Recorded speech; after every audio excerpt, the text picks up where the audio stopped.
नमस्कार दोस्तों, कैसे हैं आप सभी। उम्मीद करता हूं कि आप सब अच्छे होंगे और अपने जीवन में बहुत खुश होंगे और निरंतर सफलता की ओर बढ़ रहे होंगे। पिछली वीडियो में हमने बात करी थी म्यूचुअल फंड के बारे में, है ना। हमने जाना था कि म्यूचुअल फंड क्या होता है, म्यूचुअल फंड कितनी तरह के होते हैं और म्यूचुअल फंड काम कैसे करता है। आज का ये हमारा वीडियो म्यूचुअल फंड पर ही है ना। आज हम इस वीडियो में और अच्छे से म्यूचुअल फंड को समझेंगे, है ना, और बारीकी से जानने की कोशिश करेंगे। देखिए, पैसा निवेश करना बड़ी बात नहीं है, पैसे को सही जगह निवेश करना बड़ी बात होती है ना। तो पैसा हम जहां निवेश कर रहे हैं उसके बारे में हमें पूरी नॉलेज होना बहुत ज़रूरी है। तो आज हम म्यूचुअल फंड को और गहराई से समझने की कोशिश करेंगे। आज की इस वीडियो में हम कौन कौन सा टॉपिक कवर करेंगे, आइए पहले जान लेते हैं। पहला तो हम कवर करेंगे हमें म्यूचुअल फंड में निवेश क्यों करना चाहिए। दूसरा होगा म्यूचुअल फंड चुनते वक्त हमें किन किन बातों का ध्यान रखना चाहिए। तीसरा है कैसे सही म्यूचुअल फंड का चुनाव करें, म्यूचुअल फंड में एसआईपी करें या फिर लमसम के माध्यम से पैसा निवेश करें।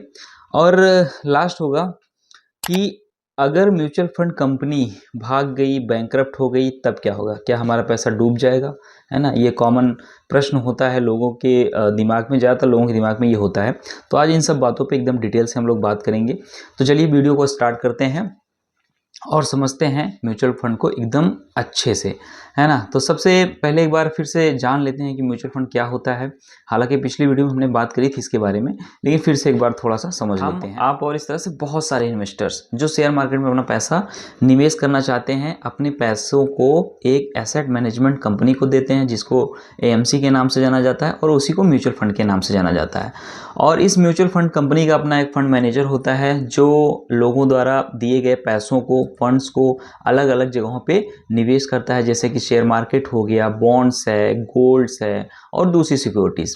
वहाँ पे ये फंड मैनेजर क्या करता है, पैसों को निवेश करता है। अच्छा, ये फंड मैनेजर जो होता है वो शेयर मार्केट का, है ना, बहुत बड़ा विशेषज्ञ होता है। उसको बहुत बारीक नॉलेज होती है, उसको पता होता है कि पैसों को कहाँ पे निवेश करना है। ठीक है, चलिए ये तो हो गया म्यूचुअल फंड। ठीक, इसको समझ लिया हमने। अब बात आती है कि जो म्यूचुअल फंड कंपनी है हमारे पैसों को मैनेज कर रही है, उसको सही जगह निवेश कर रही है, तो वो क्या करती है, हमसे कुछ पैसे लेती है ना।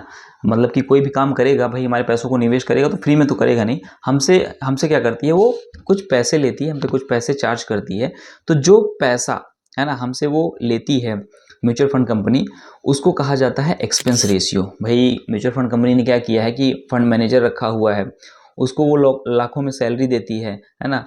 तो पैसा कहाँ से लाएगी, हम ही आपसे पैसा वो लेकर उस फंड मैनेजर को पैसा पे करती है और अपने प्रॉफिट के लिए भी रखती है। तो जो पैसा म्यूचुअल फंड कंपनी हमसे लेती है उसी को कहा जाता है एक्सपेंस रेशियो। और एक्सपेंस रेशियो जो होगा, है ना, वो 0.5% से लेकर लगभग 2% तक होता है।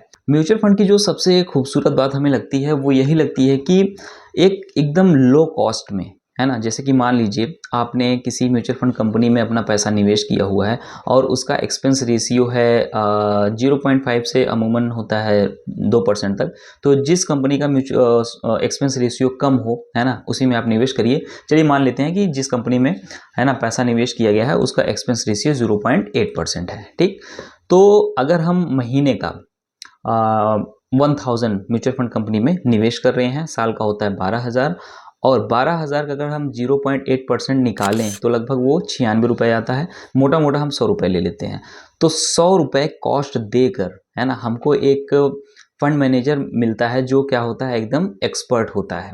ठीक है, मतलब 100 रुपये देते हैं तो हमको एक फंड मैनेजर मिल जाता है। अगर आप अभी अपना एक पर्सनल फंड मैनेजर हायर करने जाएं तो वो लाखों के रुपए में सैलरी लेगा, है ना।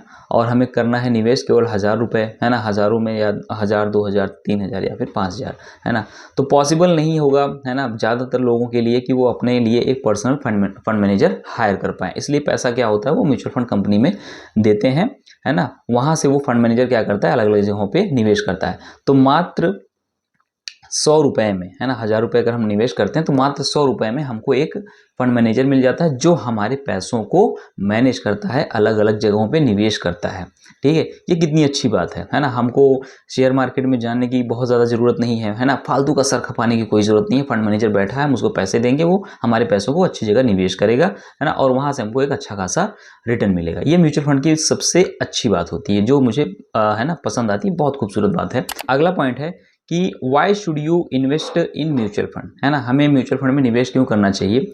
तो देखिए इसमें पहली बात ये है कि जो इक्विटी का रिटर्न होता है ना, वो कंपैरेटिवली गोल्ड और रियल एस्टेट से ज़्यादा होता है, ठीक है। इसलिए हमें म्यूचुअल फंड में क्या करना चाहिए, निवेश करना चाहिए। वहाँ से पैसे हमारा जो रिटर्न होता है वो मैक्सिमम होता है ना। दूसरी बात ये कि म्यूचुअल फंड में जो होता है वो लिक्विडिटी, है ना, अच्छी खासी रहती है। जैसे कि आप अपना म्यूचुअल फंड में जो आपने पैसा निवेश किया उसको आप जब विड्रॉ करना चाहेंगे वो तब विड्रॉ हो जाएगा, है ना। आप अपने पैसों को वहाँ से निकाल सकते हैं, जब मन करे तब निकाल सकते हैं। लेकिन यही अगर आपने रियल एस्टेट में निवेश किया हुआ है तो आप तुरंत पैसे जो है वहाँ से नहीं निकाल सकते, है ना। कोई बायर ढूंढना पड़ेगा, फिर एक लंबा सा प्रोसेस होता है, तब जाके आपका पैसा वहाँ से निकल पाएगा। तो लिक्विडिटी की बात करें तो म्यूचुअल फंड में लिक्विडिटी बहुत अच्छी होती है। और अगली बात यह है कि हमारा पैसा जो होता है वो डाइवर्सिफाई होता है, यहाँ पे कम रिस्क होता है। यानी कि हमारा पैसा किसी एक स्टॉक में नहीं लगा होता है, वो अलग अलग कंपनियों के स्टॉक्स में लगा होता है। तो यहाँ पे रिस्क क्या होता है, बहुत कम हो जाते हैं। अगर आप कहीं मान लीजिए किसी एक स्टॉक में पैसा निवेश करके रखे हुए हैं, किसी कंपनी का शेयर है, उसमें आपने पैसा लगा दिया है, मान लीजिए वो कंपनी बैंकरप्ट हो गई, है ना, किसी कारणवश उसमें फ्रॉड वगैरह कुछ भी हो गया, कंपनी डूब गई, तो आपका पैसा भी डूब जाएगा। तो म्यूचुअल फंड में फ़ायदा ये है कि हमारा पैसा जो होता है वो क्या होता है, उसमें डाइवर्सिफिकेशन होता है, अलग अलग कंपनियों में निवेश होता है। तो वहाँ पे हमारा क्या हो जाता है, रिस्क कम हो जाता है। म्यूचुअल फंड में निवेश करने का एक फ़ायदा और हमको मिलता है, वो ये कि एकदम मिनिमम कॉस्ट में, है ना, एकदम मिनिमम कॉस्ट में हमको एक फंड मैनेजर मिल जाता है जो हमारे पैसों को मैनेज करने का काम करता है। इन सब बातों को अगर हम देखें समझें तो ये बात निकल के आती है कि हमको म्यूचुअल फंड कंपनी में क्या करना चाहिए, निवेश करना चाहिए। टॉपिक है सही म्यूचुअल फंड चुनने के 5 फैक्टर्स होते हैं। उस पर हम आइए एक एक करके अच्छे से बात कर लेते हैं।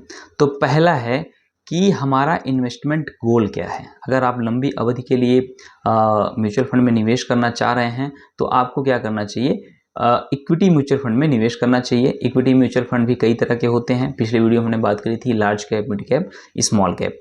अगर आप एग्जाम्पल के लिए आप मान लीजिए जैसे कि आप अभी 25 या 30 साल के हैं, अपने 30 साल के हैं, अपने रिटायरमेंट के लिए प्लानिंग कर रहे हैं, तो आप इक्विटी म्यूचुअल फंड में निवेश करिए। यहाँ पे रिस्क थोड़ा सा हाई रहता है लेकिन रिटर्न भी अच्छा खासा मिलता है, ठीक है। तो पहला फैक्टर ये हो गया कि हमारा इन्वेस्टमेंट गोल क्या है। अगर लंबी अवधि का है तो हमें क्या करना चाहिए, इक्विटी म्यूचुअल फंड में निवेश करना चाहिए। अगला फैक्टर है कि हमारा रिस्क एपेटाइट क्या है ना, जोखिम सहन शक्ति हमारी क्या है, कितना हम रिस्क ले सकते हैं। अगर आप ज़्यादा रिस्क ले सकते हैं तो आप इक्विटी म्यूचुअल फंड में निवेश करिए, रिस्क ज़्यादा है, रिटर्न भी ज़्यादा है। अगर आप कम रिस्क चाहते हैं और एक स्टेबल रिटर्न चाहते हैं तो डेट म्यूचुअल फंड में निवेश करिए। देखिए डेट म्यूचुअल फंड एकदम बैंक की एफडी की तरह होता है, ठीक है। वहाँ पे रिस्क ज़्यादा नहीं होता है, एकदम कम रिस्क होता है, एक स्टेबल रिटर्न मिलता है। बैंक की एफडी में जितना हमको रिटर्न मिलता है उससे ज़्यादा रिटर्न हमको डेट म्यूचुअल फंड में मिल जाता है। हाइब्रिड म्यूचुअल फंड क्या होता है, एक तरह का बैलेंस्ड फंड होता है। इसमें इक्विटी और डेट का क्या होता है, मिक्सअप होता है ना। एक मीडियम रिस्क पे एक स्टेबल रिटर्न मिल जाता है हमको। अगला फैक्टर है एक्सपेंस रेशियो। हमने अभी ऊपर बात करी कि जिस म्यूचुअल फंड कंपनी का एक्सपेंस रेशियो कम है आप उसी में पैसे को निवेश करिए। अगला फैक्टर है पोस्ट परफॉर्मेंस, है ना, कि म्यूचुअल फंड कंपनी का जो है उसका पिछला जो परफॉर्मेंस है, प्रदर्शन है, वो कैसा रहा है।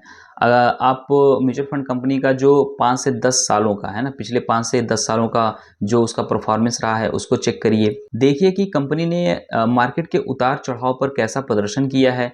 कंपनी का CAGR आप चेक करिए, है ना, कंपाउंड एनुअल ग्रोथ रेट भी आप चेक करिए। अगर किसी म्यूचुअल फंड कंपनी का जो कंपाउंड एनुअल ग्रोथ रेट है यानी कि CAGR अगर वो पिछले 10 सालों का 15% रहा है तो वो आपके लिए एक बेहतर विकल्प हो सकता है। आप उस म्यूचुअल फंड कंपनी को, है ना, उस म्यूचुअल फंड में आप पैसे को निवेश कर सकते हैं। अगला फैक्टर है फंड मैनेजर और AMC यानी कि म्यूचुअल फंड कंपनी के बारे में जांच पड़ताल करिए। उस म्यूचुअल फंड कंपनी के जो फंड मैनेजर है उनके अनुभवों की जांच पड़ताल करिए, उनका अनुभव कैसा रहा है।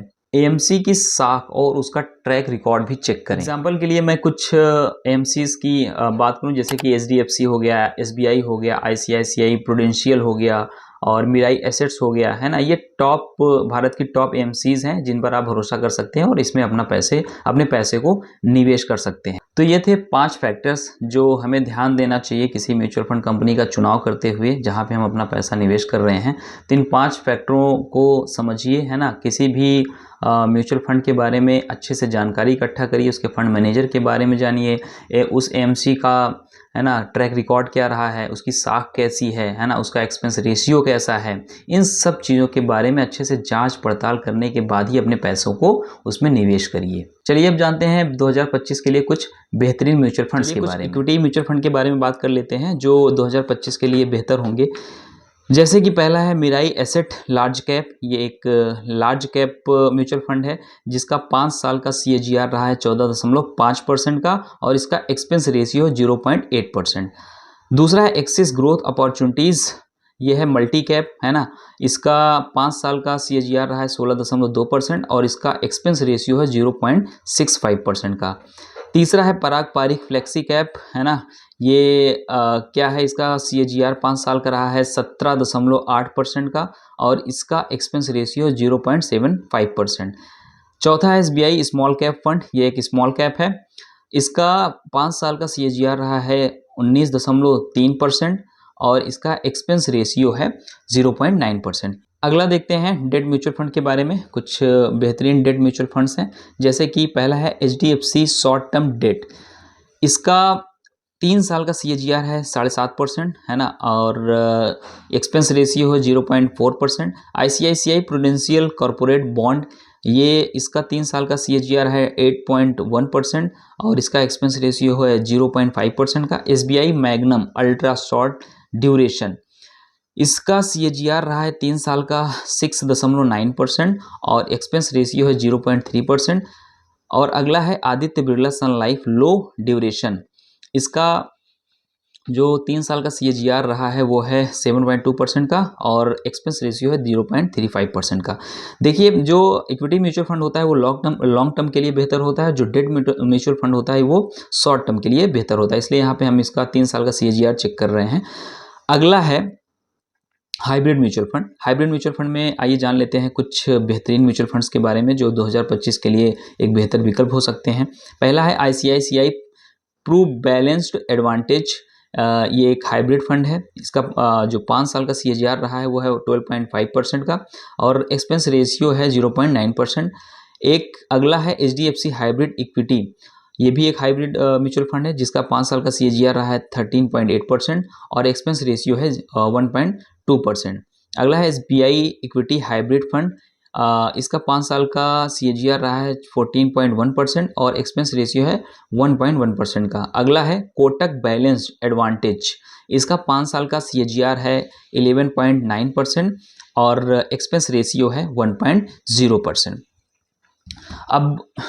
अब बात आती है, जितने भी मैंने ये म्यूचुअल फंड्स के बारे में आपको बताया है 2025 के लिए, आप जो है एक बार निवेश करने से पहले आप एक बार जो है अपने फाइनेंशियल जो आपके एडवाइज़र हैं उनकी सलाह जरूर लें। अगला टॉपिक है कि म्यूचुअल फंड में SIP करें या लमसम के माध्यम से निवेश करें, तो बेहतर होता है कि SIP किया जाए। SIP में फ़ायदा ये होता है कि जब मार्केट में उतार चढ़ाव होता है, ठीक है, उससे हमको फ़ायदा ये होता है, जैसे मान लीजिए मार्केट अभी गिरी हुई है तो जो यूनिट्स हमको म्यूचुअल फंड का जो यूनिट मिलता है वो गिरे हुए मार्केट में ज़्यादा मिलता है और बढ़े हुए मार्केट में उसका क्या होता है, यूनिट कम मिलता है। मान लीजिए हम 1000 रुपये निवेश कर रहे हैं म्यूचुअल फंड कंपनी में, तो जब मार्केट गिरा होगा तो हमको वही 1000 में ज़्यादा यूनिट्स मिलेंगे और जब मार्केट बढ़ा होगा तो 1000 रुपये में कम यूनिट्स मिलेंगे। तो हमारा जो क्या कहते हैं निवेश होता है वो पूरी तरह से क्या हो जाता है, एकदम बैलेंस्ड हो जाता है ना।